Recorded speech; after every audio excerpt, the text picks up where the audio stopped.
In the podcast Nice White Parents, reporter Hannah Jaffe-Walt, you may know her from This American Life, started looking into this one school in her neighborhood after her kids became school age in New York City. Hannah examines this public middle school, traditionally filled with black and brown students, after a number of white families arrive. And then, not satisfied she fully understood what she was seeing, she went all the way back to the founding of the school in the 1960s, and then up to the present day again. Eventually, Hannah realized she could put a name to what was getting in the way of making the school better all these years. White Parents, Nice White Parents, is a fascinating listen that's deeply relevant today. It's made by Serial Productions, a New York Times company, same people who made the hit podcast Serial and S-Town. Launching CTA, now through 8/19, it's available wherever you get your podcast, and new episodes are released every Thursday. Binge CTA 820 and beyond. All episodes are now available wherever you do get your podcast.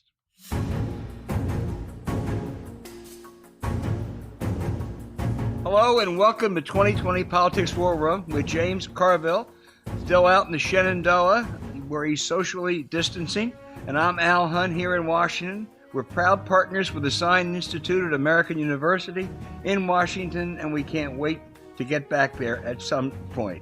First, I want to thank everyone who has subscribed to the show on Apple Podcasts, Stitcher, Spotify, or wherever you get your pods. Every new listener is a pleasure to have on board, and what perfect timing for our show this week as we will react to Joe Biden's VP pick, which we will get to very, very shortly.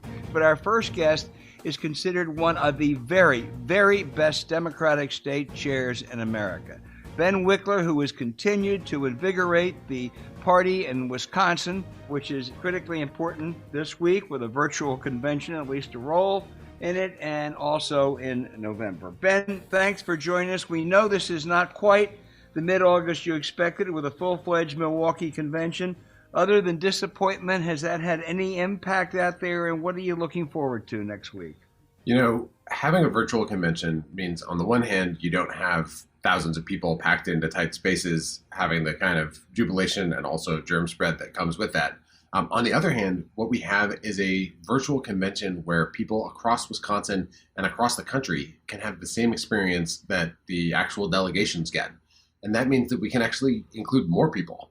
We've been planning since last year to run a huge training during the convention to fire up and enlist thousands of volunteers to help us win in the fall. Now it's a virtual training. And I think we're going to have many more thousands of people go through that during the convention and plug right into the virtual phone banking and virtual text messaging operations that'll power the Biden-Harris victory in the fall because it's a virtual convention. So to me, there's a huge silver lining. Well, I hope you have a claim on the 2024 convention also, even though it's 4 years away. Yes, memo to the next DNC chair. I think that's a great idea. The Harris pick, how does it play in rural Wisconsin? You know, Kamala Harris is a senator from California. California has a lot of rural areas. I think people often think of California and think of San Francisco and Los Angeles. The truth is there's a ton of farming there. And Kamala knows how to connect in every corner of California and in every corner of Wisconsin. I'm really excited about her. She came to Wisconsin in 2018 to help campaign for Tony Evers, our soon after that elected governor, and Tammy Baldwin, who's running for re-election. And folks loved her. She just really fired up crowds. She's now going to be, back here representing the ticket in one way or another, virtually or otherwise, as we go into the fall. And I think it sets us up really, really well for a powerhouse ticket and a powerhouse November and the next however many years of great governing. Then there's probably no state, or at least Wisconsin is one of the 3 or 4 states that's going to be most important, most watched in November. Last year, you lost it by I think a little over 22,000 votes, an upset. The Marquette poll, which I've always respected, came out a couple days ago, had Biden up 50-46. That's certainly good, but not yet a slam dunk in the Badger State. You know, there is nothing that you could interpret as a slam dunk in the Badger State until all the votes have been counted. In 2016, on Election Day, the Real Clear Politics polling average for Hillary Clinton had her 6.5 points up. We then watched Trump just edge in to a victory by less than 1 percentage point. 3 of the last 5 presidential elections here have had less than 1 percentage point margins. In the blue wave in 2018, the final poll that came out had Tony Evers up by 5. He wound up winning by 1.1, while Democrats soared to landslides in Michigan and Pennsylvania. The next year, we thought we were up by 8 points. Both sides polling said that the more progressive candidate for state Supreme Court was up by 8 points 1 week out, and we lost by about half a percentage point. So what that says to all of us in Wisconsin is that no matter what the polls say, we're going to run like we're 2 points behind and fight for every vote in every corner of the state, because it might come down to just about anything. So in the last state Supreme Court race, I went to bed and said, oh, they rigged this thing, and they had like 5 precincts in Milwaukee. And I got up in the morning and I opened my computer and I thought I saw a misprint. Is that a one-off event, or was that state Supreme Court race? Was that telling us something? What was the significance of that as we push forward? So our strategy at the state party since I was elected chair in 2019 has always been to use the spring Supreme Court election this year as a dress rehearsal for the fall. And that meant we made much bigger bets and threw ourselves in much more than historically the party's done. We not only helped raise a whole bunch of funding to support our candidate getting on the air early, we also had a bigger field operation this spring than we had in the fall of 2018. And what that meant for us was we could actually try the strategy that we thought might be used to defeat Trump in the spring. And because COVID hit 3.5 weeks before the Wisconsin Supreme Court race, we're the only state in the country to have had a statewide general election in this pandemic. And we made this giant gamble, which is we focused 100% on vote by mail rather than trying to do what we've always done in every election before, which is to try to get people to the polls. So we had nightly webinars. We trained all of our activists on how to do virtual organizing. We reached out millions of times to voters to walk them through the process of requesting an absentee ballot, which is not easy in Wisconsin. And the numbers started blowing our minds. Ultimately, so the previous record for absentee voting in Wisconsin was 250,000 votes in 2016 in the presidential year. This spring, it was more than 1 million votes cast absentee. It was 61% of every vote cast was cast by mail. And among votes cast by mail, we won a 10 percentage point larger margin than votes cast in person. So, I can't guarantee we'll have a blowout like that in the fall, but this is the model for us. And I think this is why Trump is so terrified about vote by mail, because we have learned how to help people to do it in a way that the GOP so far has not. So I'm involved in American Bridge, aware of it. We're spending a lot of money in rural and small town Wisconsin and doing a lot of research. And I just talked to Stan Greenberg. He did a bunch of focus groups in Wisconsin. All right. We're going to run better in these rural areas than we did in 2016. I mean, I genuinely believe that. Am I correct? Do you anticipate some improvement, or give me a general view when we talk about rural and small town Wisconsin? Yes. So I think this is the untold story of 2016. Half of the swing from Obama's blowout in 2012 to Trump's narrow victory in 2016 came from communities where 1,000 or fewer votes were cast. It is small towns and rural areas that racked up huge margins for Trump and pushed him over the top. So this fall, we're fighting everywhere. We're going to try to run up the margins and really turn people out in cities across the state. We're going to work in suburbs where people are fleeing Trump, but we are also going to work and compete for every rural vote, because Trump has completely failed rural Wisconsin. You look at healthcare, it is really tough out there. You can see that in deaths of despair. You look at farming, Wisconsin lost 10% of its dairy farms last year before COVID hit. And it's still losing dairy farms at a rate of 2, sometimes 3 a day. It is crushing communities that depend on agriculture. And the president just doesn't have any answers for them. His only answer is that you should get big or go out. And that doesn't work for folks that don't have, And I talked to Greenberg, who conducted focus groups, and the big issue to them is health care. And people were saying they voted for Trump because they thought he was going to do something about health care. And the women in particular seem to have turned pretty hard against him. Is that kind of some of the same thing that you feel and are hearing on the ground? There's a mammoth gender gap. That's absolutely right.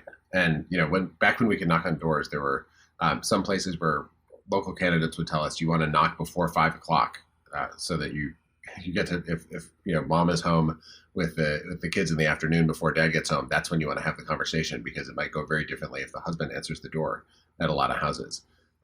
The healthcare is both itself incredibly powerful as an issue, and it's also become a kind of a microcosm of so much else.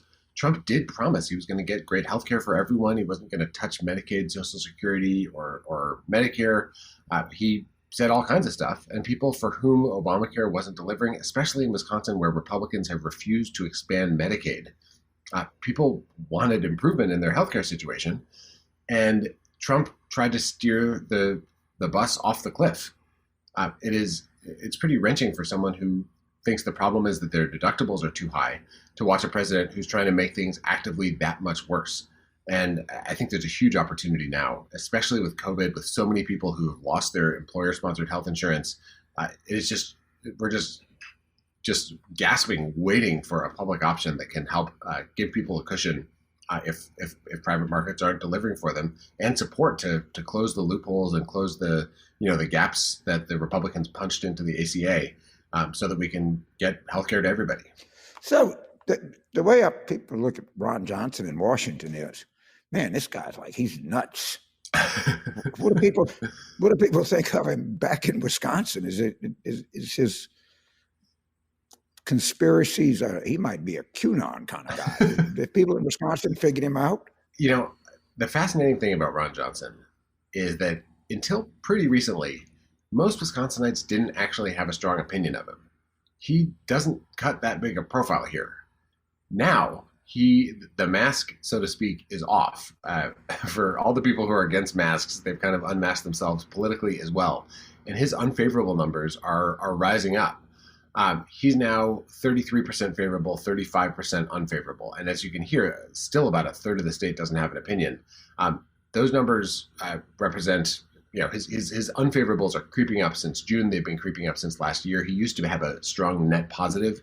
He does not anymore. And I have to say, the closer you are, the more you're reading the news or seeing what he says and does, the less you like the guy. I worked in D.C. before, and he had this reputation as just someone who couldn't cut the mustard in the Senate. It's now clear that he actually just deliberately, spreads it on the walls, and it's not okay. And I think he has some real trouble in 22. Now, he has said he's not going to run again in 2022, which I interpret as meaning that he's probably going to run again in 2022. But he might run for governor. That's another thing he's mused with. I think we just need to make absolutely clear to folks across Wisconsin that this is not someone cut out for public office. Well, James, just to pick up on your point, I would urge all of our listeners to read a piece in a place called Just Security, a very reliable outlet on security matters. Ron Johnson is distributing, maybe unwittingly, maybe he's just a useful idiot, but he's disseminating Russian disinformation. It really is, and I never thought he was the brightest bulb in the closet, Ben. And so maybe he doesn't know what he's doing, but he's doing a lot of harm right now. It's not just that he's a negative force. This is actually, to distribute Russian disinformation in order to discredit Biden is beyond any acceptable norm in politics. He spent the 4th of July in Moscow in 2018, and he's been going after Biden all the way through, and he's really out to lunch. And he's amazingly, he raised some concerns about the thing that Trump was impeached for, the withholding of funds for military support for Ukraine. And then he inquired and said, "Is this a quid pro quo? What is this?" And he was told, shut up about it. And he became a huge advocate against impeachment, even though he had run directly into the issue that was causing impeachment. This guy's willing to carry water for anyone who's not out for the public good. Well, your state is incredible. I am just in the middle of a marvelous biography by Larry Tye on Joseph McCarthy. And if you haven't read it, Ben, you got to read it. It is a fabulous book. Next to my bed. It was a Father's Day gift. No, it was, I forget what it was a gift for. It was a gift just recently. So my mom gave it to me, and I've been reading it. It's amazing. And Ron Johnson is Joe McCarthy minus about 40 IQ points. But your state is incredible because it produces the McCarthys and then the Bill Proxmires, and it produces a Ron Johnson as well as a David Obey and a Tammy Baldwin. I mean, it really is and it has remained an incredibly diverse, eclectic state, and that's what seems to be at play this year. Which way does Wisconsin swing? That's exactly right. It's like, what is Wisconsin fundamentally about? It's the birthplace of the progressive movement that the Republican Party launched as a radical anti-slavery party in Wisconsin. We were the first state to ratify the 19th Amendment to grant women suffrage. We've done so much good in Wisconsin, and yet there's this tradition, this kind of nativist, just reactionary thread in our politics, and there's an internal struggle for which one is really the soul of our state. Well, Tail Gunner Joe started as a New Deal Democrat. Just one more question, James. You mentioned the legislature earlier. The Republican legislature has tried to give the governor fits. They've taken powers away. What role can the legislature play, if any, on election day or on any controversies that follow after the election? So, our big concern in the legislature is to stop Republicans from getting a supermajority. If they get that, they're going to re-gerrymander the state. They're going to do a lot. You're asking if the election is contested, what can Republicans in the state legislature do to help Trump? Is that the question? Yeah. Yes. I will say that I wake up every day working to make sure that does not happen as a situation. So I have to dig into my constitutional scholarship to get a sense of whether the state legislature has a role. I know that if it goes to the House in a contested race, then it's the majority, basically the majority of the delegation that casts the vote, one way or the other to seat the new president. And right now, Wisconsin has 5 Republicans, 3 Democrats. They're heavily gerrymandered seats, but if we can pick up any one of those 5, then it's 4-4, which would be a significant improvement in that situation. So when I was researching the show, I wrote this down in my notes, and I think it's in 2018 in the Wisconsin House, the Democrats got 53% of the vote and 38% of the seats. Is that a misprint? That is not a misprint. That is the intentional result of one of the worst gerrymanders in the country, driven by the Wisconsin GOP. Reince Priebus was the chair of the Wisconsin Republican Party at that time, before he went off to D.C. After 2010, we went from a blue trifecta in 2008 to a red trifecta in 2010, and the second they had the wheel, they did everything they could to grab and lock in power as permanently as they possibly could. They smashed organized workers' power. They gerrymandered the maps. They put in some of the most restrictive voter ID laws in the country to suppress the vote. They changed voter registration rules. They changed campaign finance laws across every page of the book. They changed it to rig it for Republicans. And what's at stake in this election is whether we can undo that damage. If we can stop Republicans from getting a supermajority in the state legislature this year, then the governor will be able to veto their gerrymandered maps next year, and we'll have a path to a real democracy in our state. But heaven knows we do not have one right now. Wow. So I'll tell you just a little Wisconsin story. My dad was a boxer at LSU. And University of Wisconsin was like the Notre Dame of the New York Yankees or the New England Patriots of college boxing, all right? I mean, they were a real powerhouse. And they took a train for a boxing match in Madison. And he never stopped talking about how cold it was. The guy from Louisiana, so man, he got off the train and oh my God. Well, I'll just insert a quick mini story. My wife grew up in Little Rock, Arkansas. And from the minute we met, we were college sweethearts. I was talking to her about Wisconsin. We finally moved here, and about a month after the polar vortex hit, and it became where if you threw water, a glass of water into the air, it would freeze before it hit the ground. So yeah, she feels your dad's pain. It's quite a traumatic shock. If you had to guess right now, just little Kentucky windage, where's the race, the presidential race in Wisconsin as we speak? What's your best guess? I think if the election were held today and it were free and fair, we would solidly win. I think we'd probably win by 3-4 points. I think the challenge is, first of all, it's not today. There's a lot of twists and turns to come.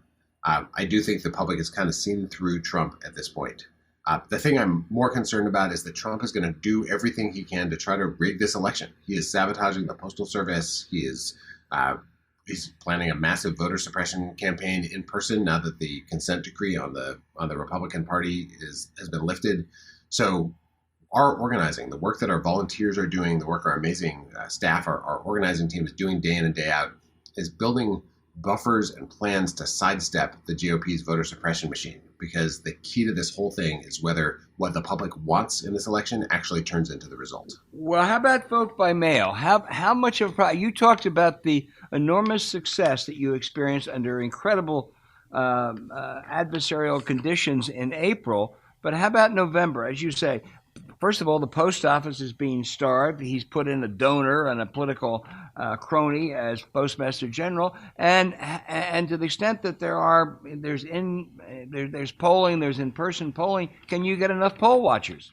So we have phone banks going 6 nights a week to recruit poll workers so that we can keep as many precincts as possible open in November. This is a huge priority, and whether you're Republican, because they tend to be older people. They do. That was the whole problem in the spring. Is that we had, like in Milwaukee, so many poll workers dropped out that they went from 180 precincts down to 5. And if that is repeated in the fall, it's a crisis for democracy. We actually had a partisan primary yesterday, the primary for the fall election for state legislature and Congress. Milwaukee yesterday had 168 poll precincts open, which is, I think, speaks to the enormous progress we've made since this spring. Both folks, all of us within the party and just civic groups, pro-democracy organizations, and municipal authorities have been working around the clock to try to make this election work. But when we look at the fall, the Marquette University Law School poll came out yesterday. It said that among those who say they'll vote by mail, 81% support Biden, 14% support Trump. Among those who say they'll vote on Election Day, 67% support Trump, 26% support Biden.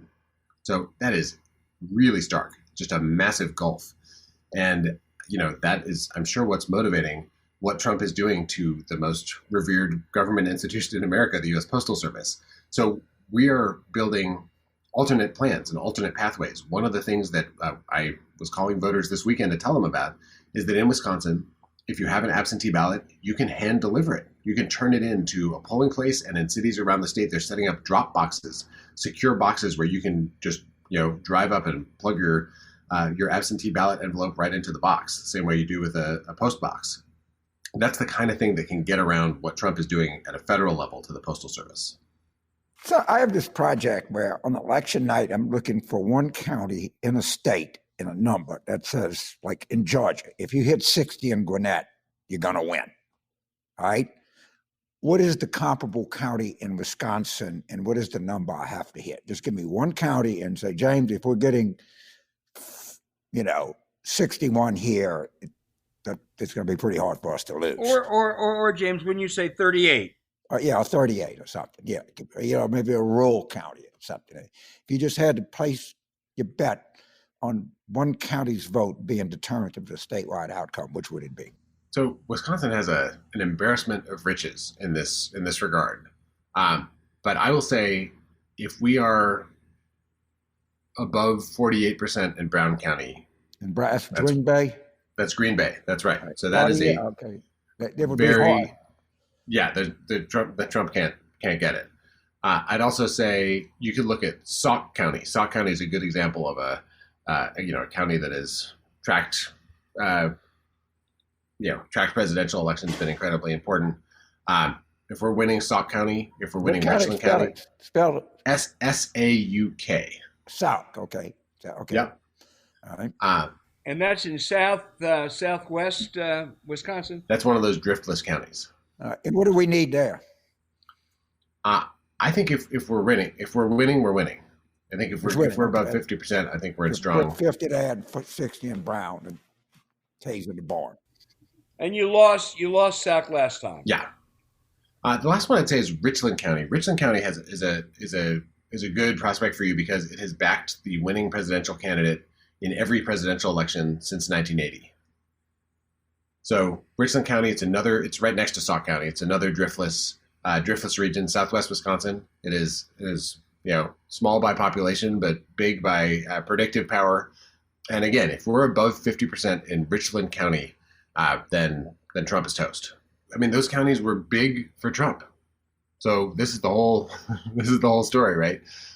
Trump rolled up these huge margins from rural areas, but then if you look at what's happened since, like in the Supreme Court race, both those counties went bright blue. Sauk County was 60% for Jill Karofsky, and Richland County was 57%.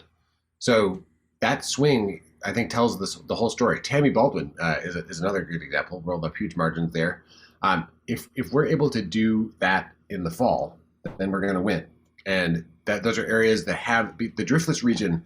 The way that they were skipped by the glaciers, so it didn't have the kind of snowplow effect of making the whole thing flat. There's a lot of ridges and hills, and that geography makes it easier to have a small farm that continues, because it's just harder to aggregate a huge amount of land and run a single system to farm it. That's one reason why there's still a lot of small and organic farms in that region. And people think because of that, because the agribusiness monopolies haven't rolled up everything, that's why there's more political diversity there. And so what you see now is this just repeated hammer blows on the rural economy, and especially the agricultural economy, that have made folks who hoped that things would get better under Trump really have second thoughts. And I think that's why that region has trended blue. If Trump's going to win, he needs to somehow cleave that whole region back to the Republican column. If we can build on the progress we've made over these last 3 years, then he can't win the state. And I think that's a great place to watch. I tell you, life in rural America, people need to understand that. These people are having a very, very difficult time. And, the way that they grew up is not the way that their children are going to grow up at all. And it's very sad. And I think too often the Democrats don't think about people in that situation. And I think, or even worse, we tend to give them the feeling that we don't much care about them or respect them. And this has cost us a lot of pain. And I think Biden will not act like that. But I think we got to take the charge out to these rural areas, and we can cut these margins significantly, particularly with women. I really believe that. I absolutely agree. When I was running for chair, I went to rural counties all over the state, and there are Democrats who live in every one of these counties, just the same as there are Republicans. But a lot of people feel overlooked, and I think everyone who is in public life, and I also think just anyone who's on social media, should make sure to recognize the humanity of people in every community, across race, across geography, across sector of the economy. I was talking to a state senator in Wisconsin who represents a very rural district earlier this week, and she said, when I think about a rural community, I think of people who are fighting poverty in an under-resourced setting, and they've got to see themselves reflected in the work that our party does. And I think that that's just a vital piece of the work. Ben, we got to let you go, but let me just ask you, what are you going to be doing next week? I'm going to be doing a lot of Zoom. I'm going to be doing virtual. We have these virtual trainings that I mentioned. Anyone can go to training.win and sign up. They're for free. They will teach you the basics and the advanced stuff in campaign organizing, digital organizing, communication. So I'm really excited about that. We're going to have events for the Wisconsin delegation, including a big kind of welcome to Wisconsin virtual breakfast. We're going to have pre-programming before the evenings in the convention. I'm sure I'll be talking to a lot of journalists, hopefully asking folks for money to support our work to organize in Wisconsin. And then I'll be watching the speeches in the same way that everyone else in the country will, on a screen. But I'm so excited about what we're going to see. The lineup of speakers is just outstanding. Ben Wikler, lots of luck next week. You are a great guest, and we'll stay in touch between now and November 3, and we're going to watch Richland, Sauk, and Brown. That sounds great. Thank you.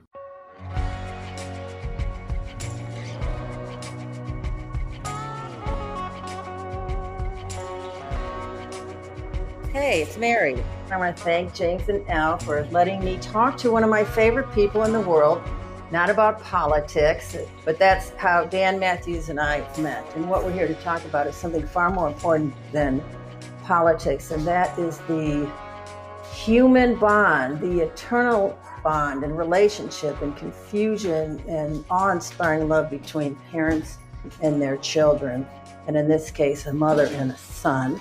Dan Mathews' new book, I've read it twice. I love it. It's called Like Crazy, Life with My Mother and Her Invisible Friends.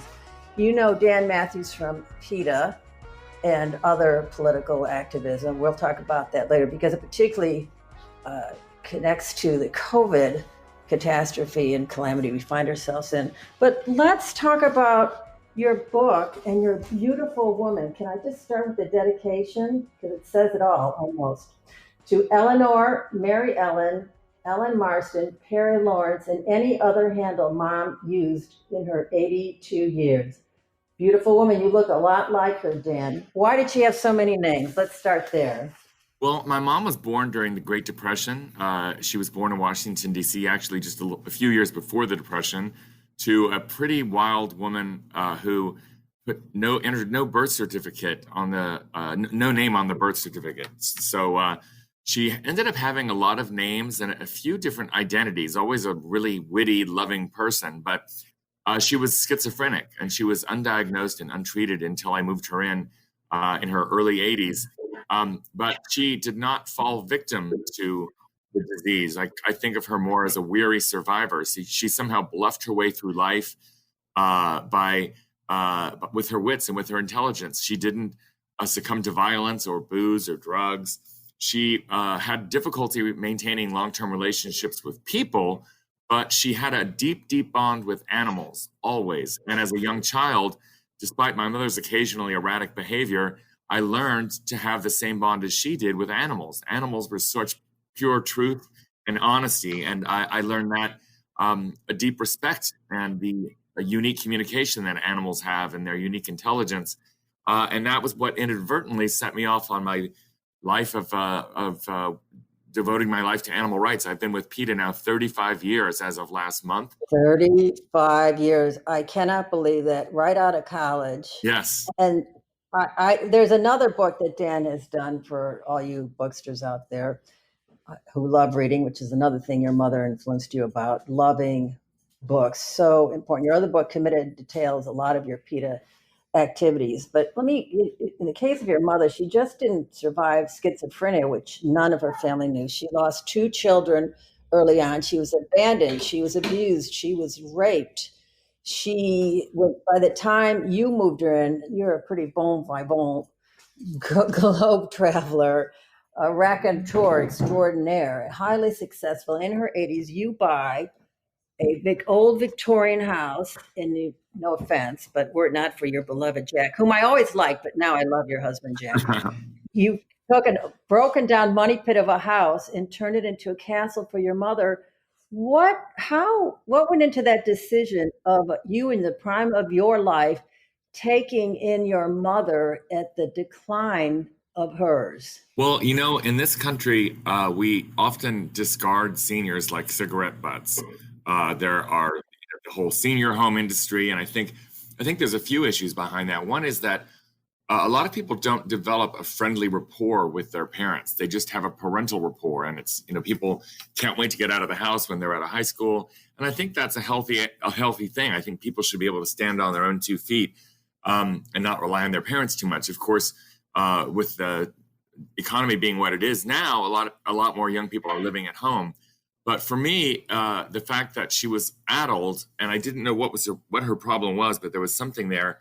It actually caused me to leave the country when I was 17. And after high school, I saved up $1,000 and moved to Rome for a few years just to sort of get a sense of the way life could be without what I didn't know at the time was schizophrenia in it, where everything was just kind of upside down. But then as time went on, and I started thinking about how my mom was in my corner when I was gay, my mom was in my corner when I was a punk rocker, when I would get beat up at school. She was not only my champion, but all of my friends who didn't really fit in.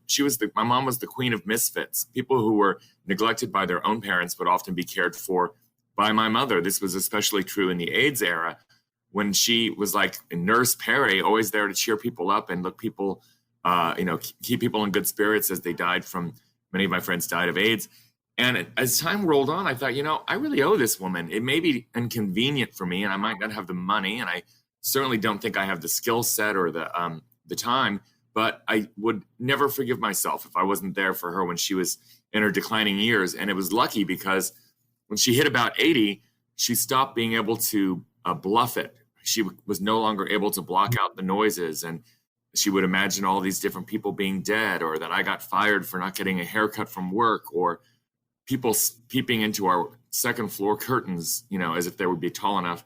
Can I say you're writing about those incidents where she was hearing songs she had the TV on full blast because she could hear songs being sung in her head. Often, she said, in her own voice, and she said she had a terrible voice, but she also imagined and reported to you as she lit your whole house in candles when almost starting the house on fire. She stuck it in coffee beans.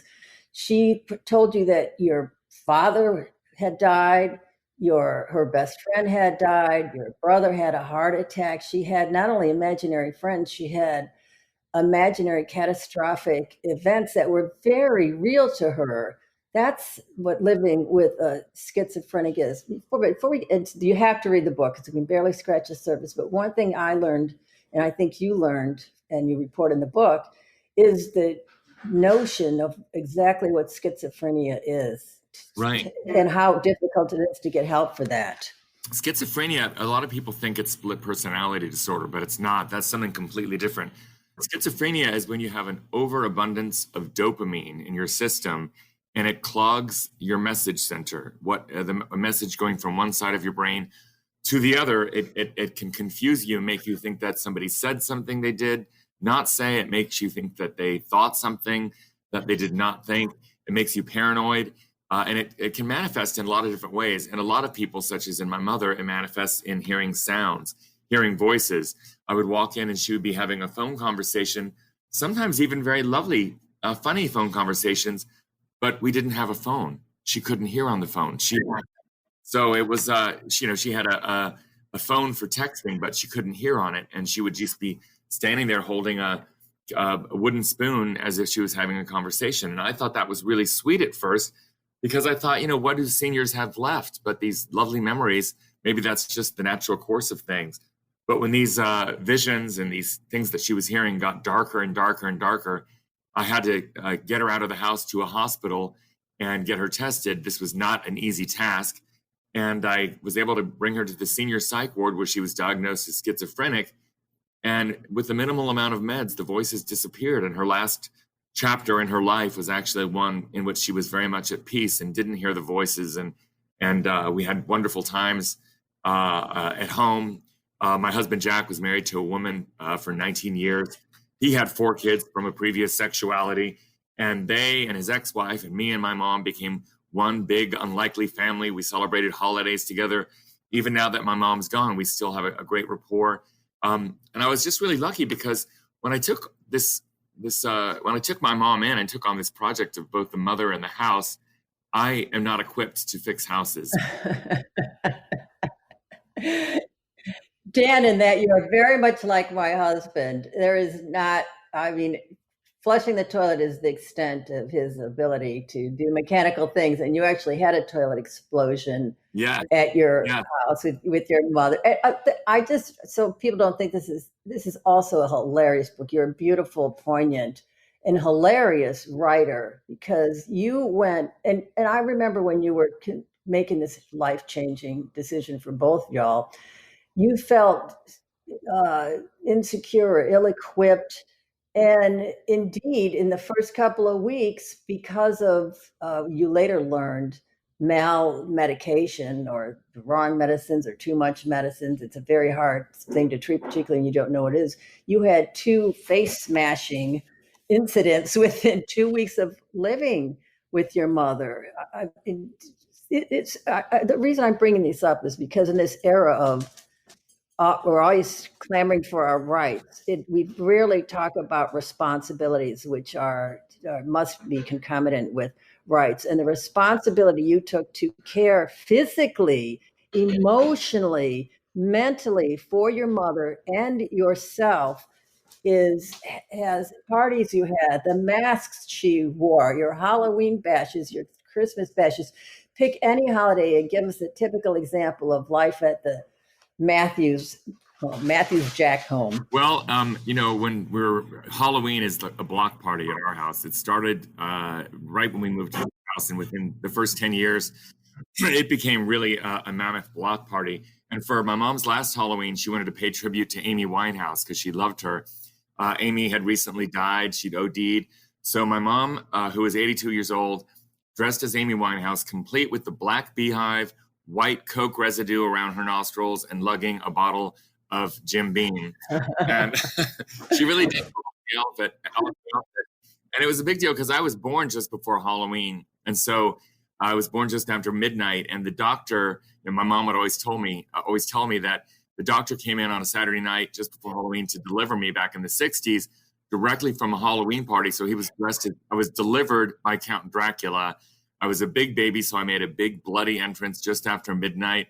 And so I've always loved big entrances and splashy arrivals and Halloween. And so my mom kind of celebrated that with me all through our lives. And this particular party happened right after a hurricane had devastated our area here in Virginia. And everyone up and down our block, nobody wanted to miss our Halloween party. So it was an all hands on deck, people chainsawing tree limbs that had fallen down, preparing the deck. And I will say, this is a small American community. We're a Navy-based town. We live around the corner from the Portsmouth Naval Hospital.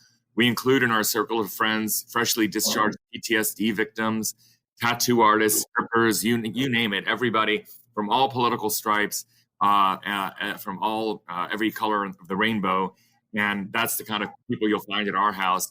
And these people in the neighborhood were such great characters, but they were also such great people. They helped me and my mom get through some of these rough times that you have. And I had no idea when I was taking her in that a whole village would rally around to help us out, to help us get through our crises. And it was a wonderful, wonderful thing. And that's what this book is about. As much as it about schizophrenia, it's about how people rally together to help, to help people that are in need. And I just don't mean just financial need. I mean like taking her to the doctors when I'm traveling with work. Or just being with her.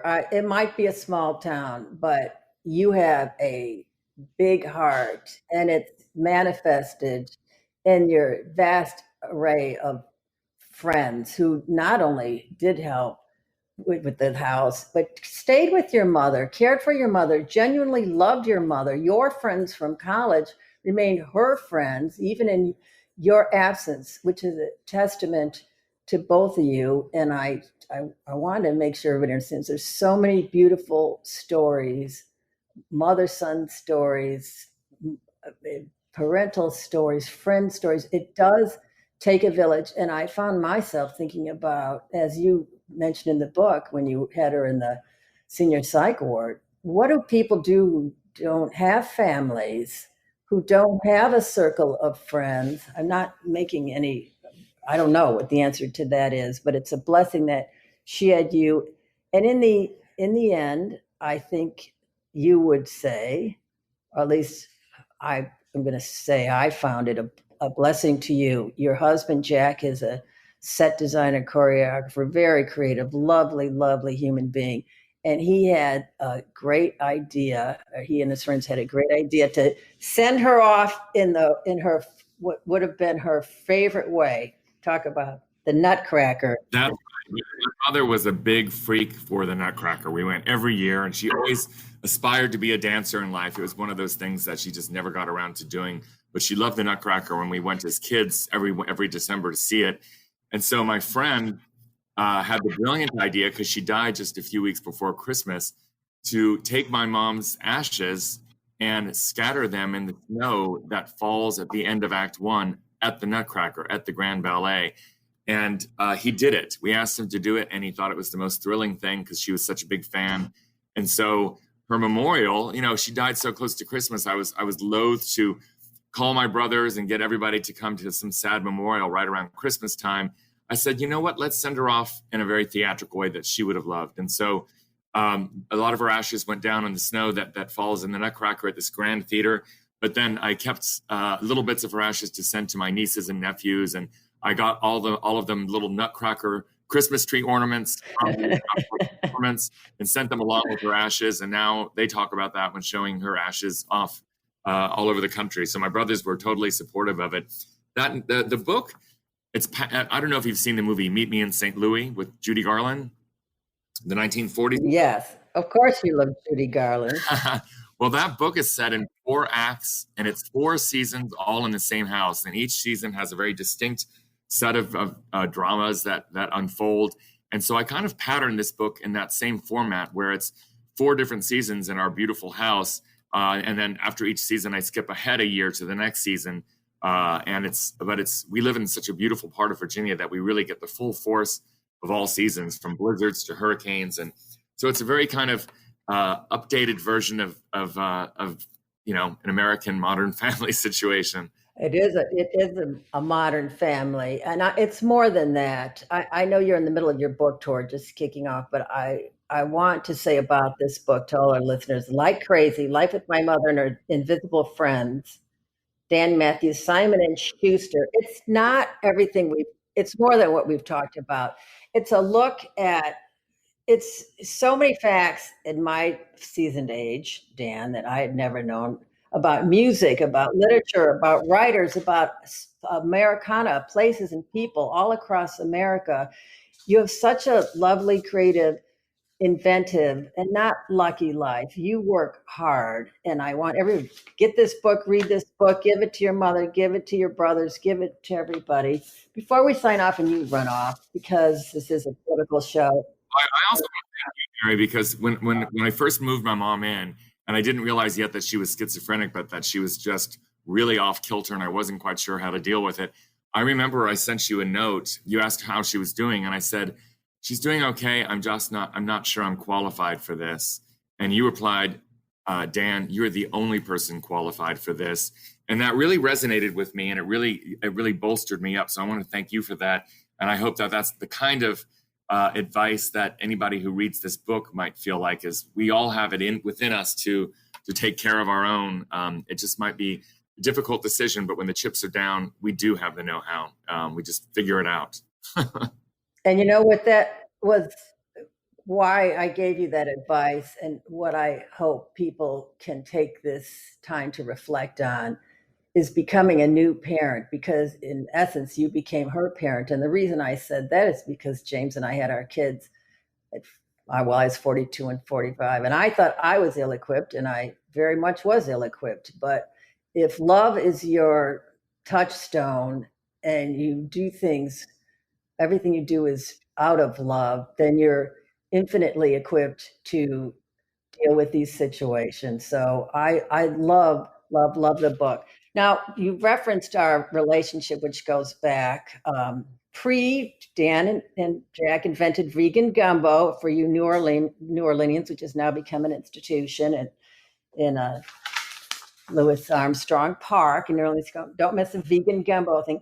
But how we got involved with each other professionally through PETA activism, which people tend to think is a big political lefty thing, but it's really bipartisan, nonpartisan. Everybody from Newt Gingrich to conservative sheriffs to your own right-wing nut me, were involved with PETA in monitoring their food supply, particularly animals being abused. And if you don't want to think about what you're eating, you can think about the stress that hormones that you would be in putting into your own body, your children's body. We all get hormones and beef and all that, but the stress that would attend animals who are slaughtered in the way that PETA is helping them not have to go through, for our sake and for their sake, of course. You keep winning in the courts.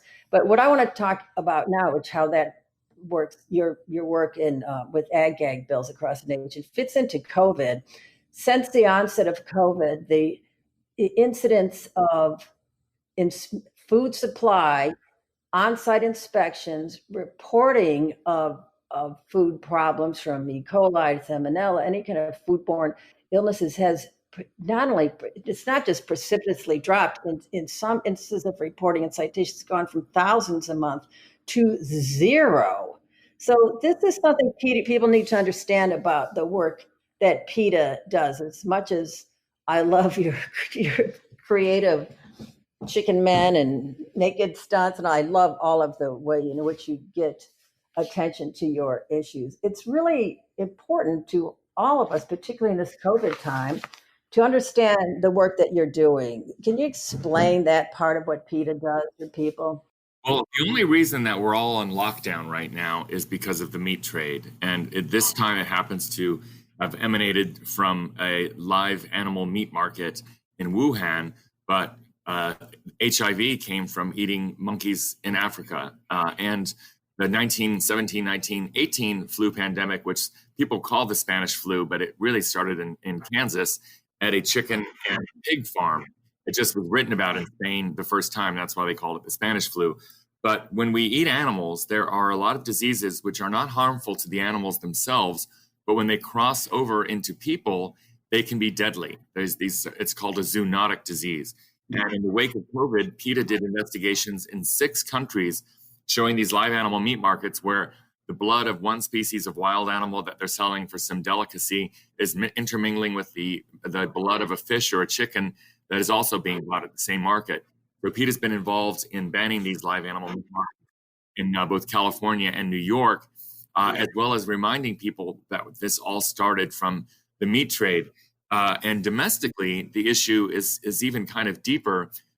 Just before COVID hit, the pig industry, the Pork Producers Council, announced that they no longer allow government and health inspectors into the processing plants, into the slaughterhouses to confirm cases of where there were salmonella outbreaks. There's also, they use so much drugs to keep animals in slaughterhouses alive because they're so sickly because of how they're kept and confined, that they give them so much antibiotics that those antibiotics get passed off to people. And then when we get sick, the drugs that we take don't work because we've already run up a resistance to them from the drugs we're getting through the meat we eat. And there's a lot of slaughterhouses that have had that particular problem that have been pinpointed, but they now refuse government inspectors because they don't want their brands of meat to be sullied by the controversy. So PETA is working to expose this all the time, and a number of states tried to make it illegal for anybody to go into slaughterhouses and take footage to get evidence of infections. And the meat trade tried to fight that by making it illegal to take footage inside of a meat plant, inside of a slaughterhouse without permission from the owner. And we worked very hard to get these laws, they were called the ag-gag laws, overturned. And Mary, you were really instrumental in getting a few of these laws overturned, particularly in Tennessee and Indiana. Just last month, we had a great victory in North Carolina where we were able to have the law overturned as unconstitutional. So even if you're not a vegetarian or a vegan, I know people want the meat they eat to be inspected, at least to some extent. And that is happening very, very little right now because of COVID. And it's something we all need to be very, very worried about. So right, left, in between, this is not political. This is a health issue. And the book is just what we need to read during our COVID, which has the silver lining of giving us time to reflect like crazy. Life with My Mother and Her Invisible Friends. Dan Mathews, Simon & Schuster. Dan, I read the title to my daughters. They said, sounds like somebody we know. I wish you such success, and we're going to have parties for you in all of our homes that we can't sell because of COVID. I love you, baby. Love you too. Don't threaten me with a party.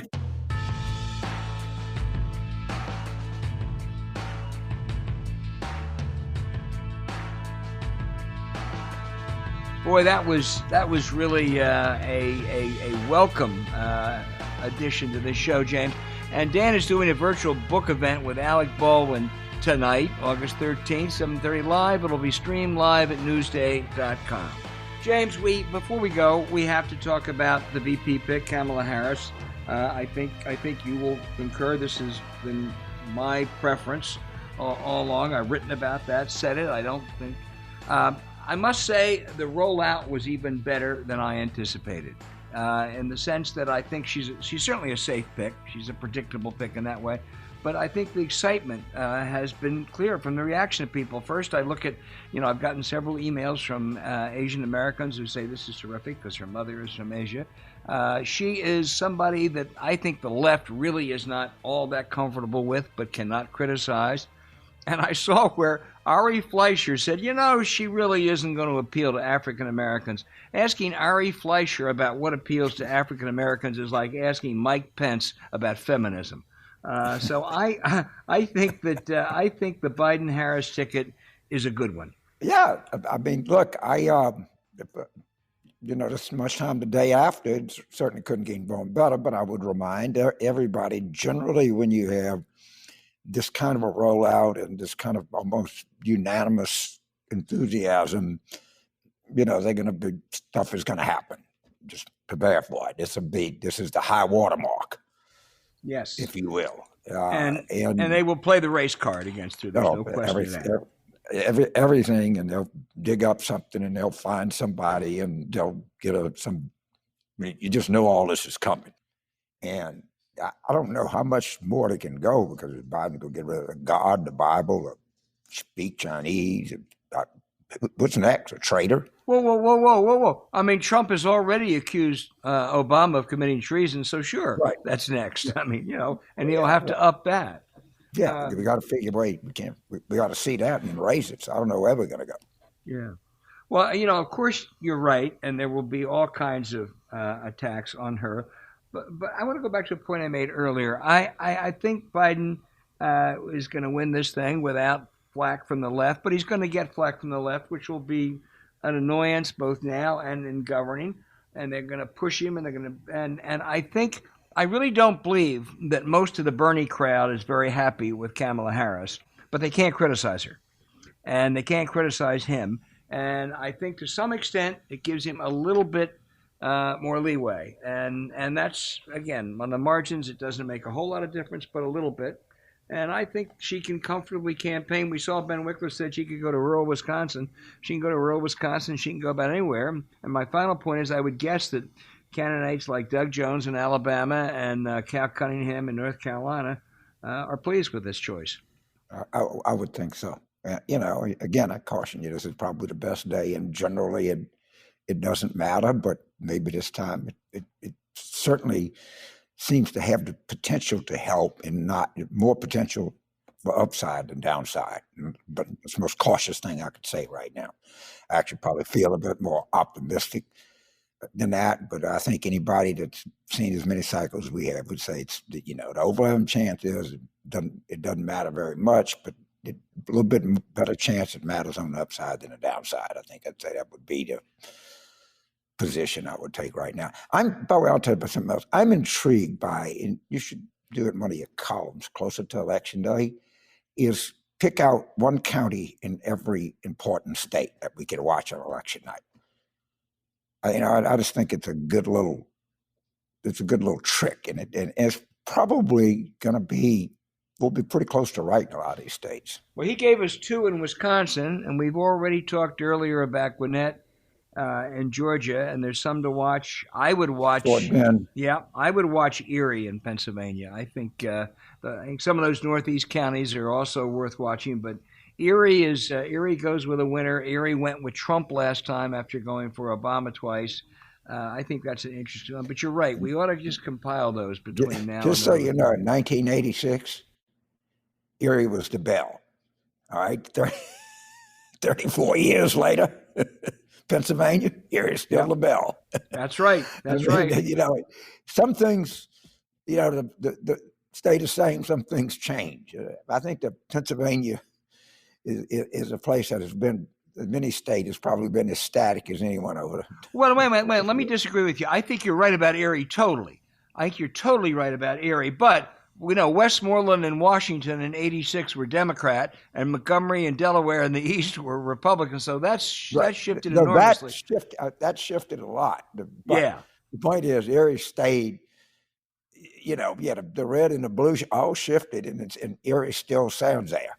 Stay the same.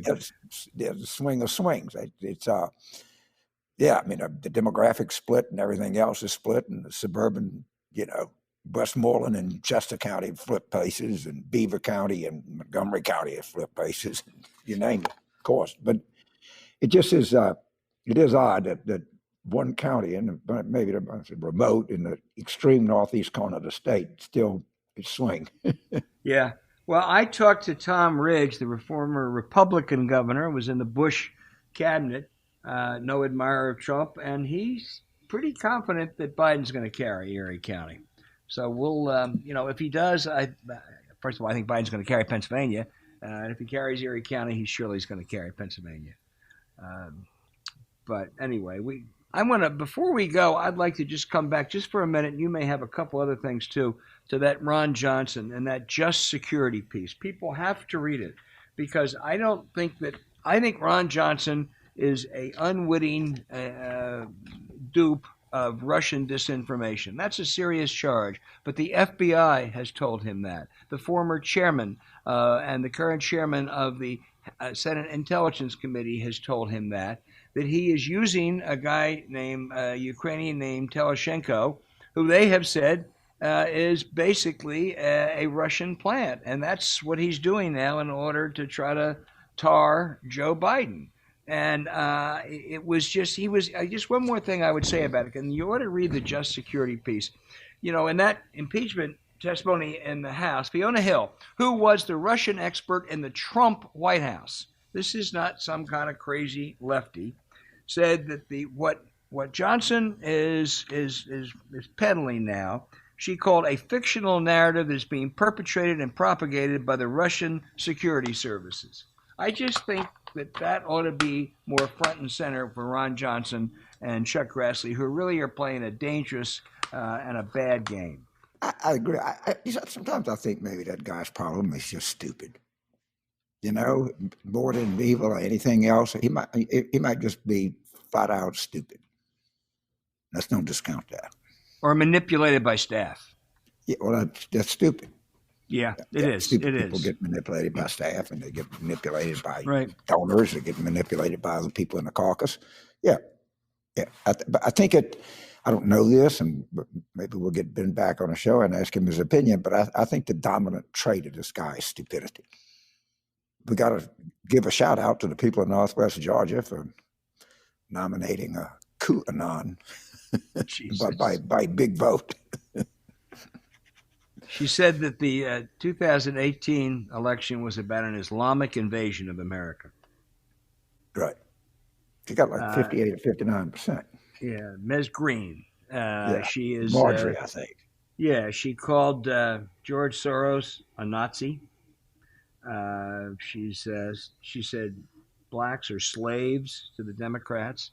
I mean, you couldn't ask for a more offensive person, and we'll see what the Republican Party does or does not do about her. We will. Okay. That was a terrific show. It was a good show. It was an interesting show. We should try to do this kind of thing kind of once a month. It's a little different, and our listeners, subscribers, find us pretty predictable, not overly predictable. Yeah, no, I think so. Well, we got an interesting week ahead. We'll be back with you when we're in the middle of a virtual convention, whatever a virtual convention means. And James, I want you to be safe as always this week. And thank all of you for listening to 2020 Politics War Room. Follow the show on Twitter at Politics War Room. Email us politicswarroom@gmail.com. That's politicswarroom@gmail.com. Thanks for subscribing. Please rate the show, hopefully with a 5-star review. We'll be back next week with another interesting show. You never know who's going to show up, but you can count on us to do our best to inform and entertain you. Stay safe and healthy. Keep social distancing. See you next week.